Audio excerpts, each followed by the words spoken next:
अंबाबाईनं करवीराहून या मैनागिरीवर धाव घेत पहिला खेटा घेतला. अंबाबाईचा हा जो परिपाठ आहे खेट्याचा, दरवर्षीची परंपरा आहे, ती कोल्हापूरकरांनी आज सुद्धा अबाध ठेवलेली आहे. फरसबंदी मार्ग साधारणपणे मध्ययुगीन काळामध्ये तर याच मार्गात होऊन लोक आणि त्यावरचे भाविक याच मार्गानं दर्शनासाठी देवाचे यायचे. प्रसंगाप्रित्यर्थ त्या ठिकाणी अंबाबाईनं आणि केदारनाथाने विजयलिंगाची स्थापना केलेली आहे. ते विजयलिंगसुद्धा तुम्हाला त्या ठिकाणी बघायला मिळेल. ज्यांनी कोल्हापूरची गादी, करवीची गादी स्थापन झाल्यानंतर करवीच्या संस्थानिकांचे छत्रपती आणि त्यांच्या सरदार घराण्यातील अनेक लोकांनी या मार्गाचं वेळोवेळी डागडुजी केलेली आहे. दख्खनचा राजा ही केवळ पदवी नाही, तर हा देव राजांचाही राजा आहे. तर त्यासाठी राजा हे सिद्ध करण्याचे काय 52 बिरुद आहेत, 32 लक्षणयुक्त अशी काय जे काय वस्तू आहेत, त्या सगळ्या वस्तूंचा हा या राजाला मान आहे. नमस्कार, मी निलेश पोद्दार, पुढारी ऑनलाईनमध्ये आपलं स्वागत.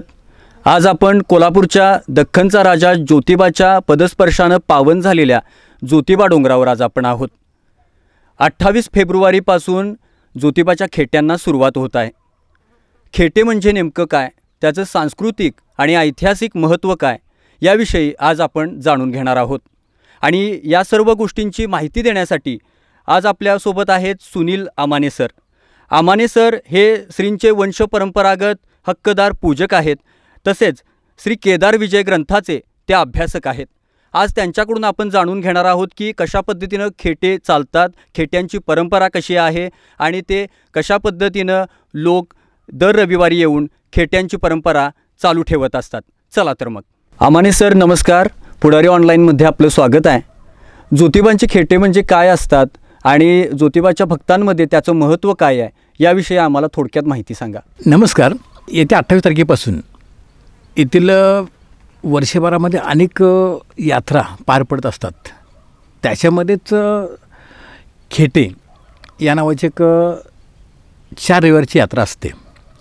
तर ती यात्रा फेब्रुवारी महिन्यामध्ये 28 तारखेपासून सुरू होते. खरं तर येथील प्रत्येक यात्रेला आध्यात्मिक आणि पौराणिक असं महत्त्व पण आहे आणि आख्यायिका पण आहेत. तर खेटे या यात्रेपाठीमागे सुद्धा असंच एक पौराणिक आधार पण आहे आणि आख्यायिकेसुद्धा. तर केदार विजय ग्रंथाच्या 21व्या अध्यायामध्ये याचा उल्लेख सापडतो. तर त्यामध्ये काय झालं, तर त्या करवीरमध्ये वास करणाऱ्या अंबाबाईला करवीर कोल्हासुरांचा निर्दान करणं किंवा नाश करणं हे ते शक्तीपलीकडचं काम वाटलं. म्हणून अंबाबाईनं ज्योती स्वरूपाला साखळे घातले आणि त्याप्रमाणे केदारनाथ हिमालयामध्ये प्रकट झाले आणि त्याप्रमाणे ते महालक्ष्मीच्या विनंतीला मान देऊन दक्षिणेकडे आले. दक्षिणेकडे आल्यानंतर त्यांनी या सर्व असुरांचा वध केला आणि करवीर कोल्हासुरला मारल्यानंतर आणि अंबाबाईने जो काय पराक्रम केला त्याबद्दल तिचा यथोचित गौरव करून कोल्हापूरच्या गादीवर तिचा राज्याभिषेक केला. इथंपर्यंत सर्व ठीक होतं. आणि करवीच्या गादीवर बसल्यानंतर केदारनाथाने अंबाबाईला सांगितलं की ही करवीची गादी तू सांभाळ म्हटले आणि माझं अवतार कार्य संपले, मला आता परत हिमालयाकडं जायला पाहिजे. आणि त्याप्रमाणे केदारनाथाने आपल्या जाण्याच्या प्रस्थान करत असताना आपल्या भेरी वाजवल्या आणि संकेत दिला की मी आता चाललो आहे. खरं तर ज्यावेळी केदारनाथाने मी हिमालयात परत चाललो आहे असं सांगितलं, तेवढा अंबाबाईचा त्याच्यावर विश्वास बसला नाही. कारण देव आपली गंमत करतात असं तिला वाटलं. त्याप्रमाणे अंबाबाईनं देवा असू द्या की हो, तुम्ही जाशील पण मी काय करू. मग हे सगळं झाल्यानंतर ज्यावेळी भेरी वाजल्या आणि भेरी ऐकल्यानंतर अंबाबाईनं तिचा जो सेनापती आहे रंगभैरवाला विचारलं की बाबा रे, ह्या ज्या भेरी ज्या वाजल्या कोण चालले, कोण प्रस्थान करतं आहे. तर त्यावेळी रंगभैरवानं सांगितलं की हे आई, हे जगन्माते केदारनाथ त्यांचं अवतारकार संपलं आहे म्हणून ते आता हिमालयाकडे परत चाललेत. म्हणून त्यांच्या भेरी वाढल्या आणि त्यांनी प्रस्थानसुद्धा केलं. आणि हे ऐकल्यानंतर अंबाबाईचा त्याच्यावर विश्वास बसला नाही.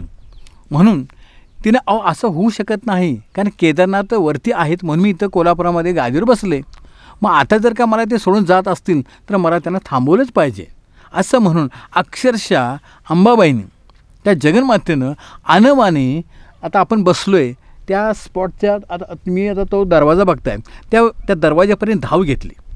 आणि धाव घेतल्यानंतर अंबाबाईनं देवांना साकडे घातले आणि त्यांना सांगितलं, हे देवा, मला करवीरामध्ये गादीवर बसून तुम्हाला जायचं होतं, तर मला गादीवर तुम्ही का बसवलं?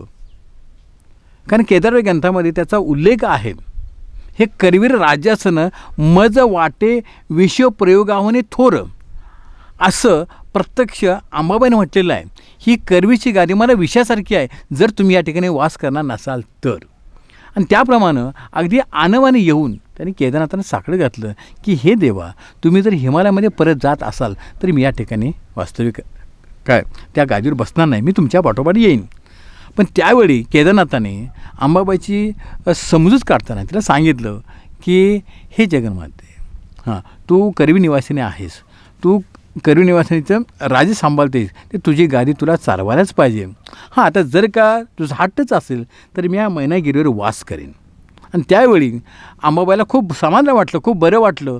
आणि देवांचं हे सगळं दक्षिण मोहिमेमध्ये त्यांनी केलेली मदत, त्यांनी केलेलं सहकार्य, याच्यातून त्यांच्या ऋणातून मुक्त होण्यासाठी अंबाबाईनं त्यांचा राज्याभिषेक या मैनागिरीवर केला आणि त्यांना दख्खनचा राजा ही पदवी त्यांना अर्पण केली.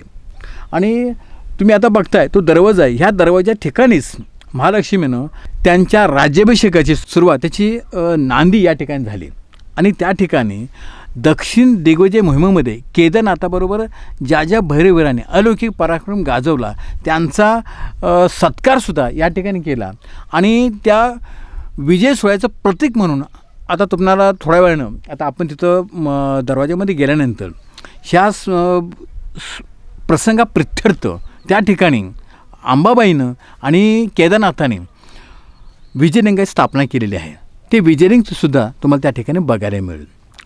तर सुरुवातीलाच अंबाबाईनं करवीराहून या मैनागिरीवर धाव घेत पहिला खेटा घेतला, पहिला खेटा केला आणि आपल्या विनंतीप्रमाणे तिने साकडं घातलं की देवा, तुम्ही या ठिकाणी थांबलंच पाहिजे.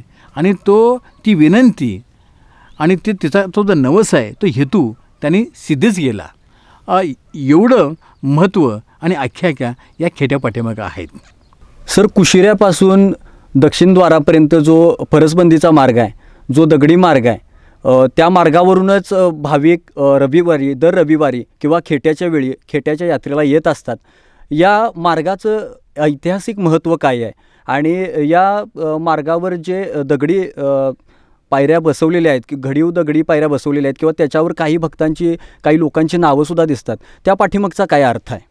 आता आपण बघता की हा जो पूर्ण मार्ग आहे तो दगडी फरसबंदी असा मार्ग आहे. आता फरसबंदी मार्ग ही एक मोठी खूण आहे की आपण एका तीर्थक्षेत्राला आपण चाललो आहे, तर हा फरसबंदी मार्ग साधारणपणे मध्ययुगीन काळामध्ये तर याच मार्गात होऊन लोक आणि त्यावरचे भाविक याच मार्गानं दर्शनासाठी देवाचे यायचे. तर साधारणपणे मध्ययुगीन काळामध्ये कसबा बॉर्डरचा जो वतनदार आहे जयराम सावंत यांनी ह्या फरसबंदी मार्गाचं काम केल्याचा उल्लेख प्राचीन ग्रंथामध्ये आढळतो.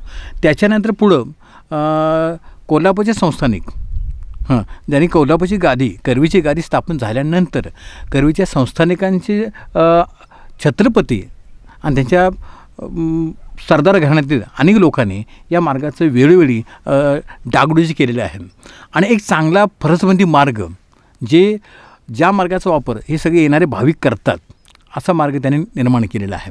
तर तुम्ही बघता की या फरसबंदीच्या मार्गावर ज्या ज्या पायऱ्या आहेत त्या पायऱ्या प्रत्येक भाविकांनी सुद्धा बसवलेल्या आहेत. त्याचा मागचा उद्देश असा की आपलं कुलदैवत, आपलं आरादैवत आहे, या मार्गाने जाणाऱ्या प्रत्येक भाविकाच्या पायाखालून जी आपली पायरी जाते, ज्यावेळी तो भाविक भक्त त्या पायरीवर पाय ठेवेल त्याप्रमाणे आपलं जे पातक आहे ते जळून जाईल आणि आपल्याला देवाच्या द्वारे पुण्य मिळून आपल्याला मुक्ती मिळेल, हा त्यामागचा उद्देश आहे. म्हणून पूर्वी लोक काय करायचे की आपल्या पितरांच्या नावाने किंवा ज्याने खूप पराक्रम केला किंवा उदाहरणार्थ तुम्हाला आता जसं विरगळ असते, आता विरगळ कुणासाठी तर एखाद्या सरदार घराण्यातले लढाईमध्ये किंवा जे युद्धाच्या कामी आलेले आहेत अशा मृत जो योद्धा आहे त्याच्या प्रित्यर्थ अशी विरघळ उभारली जाते.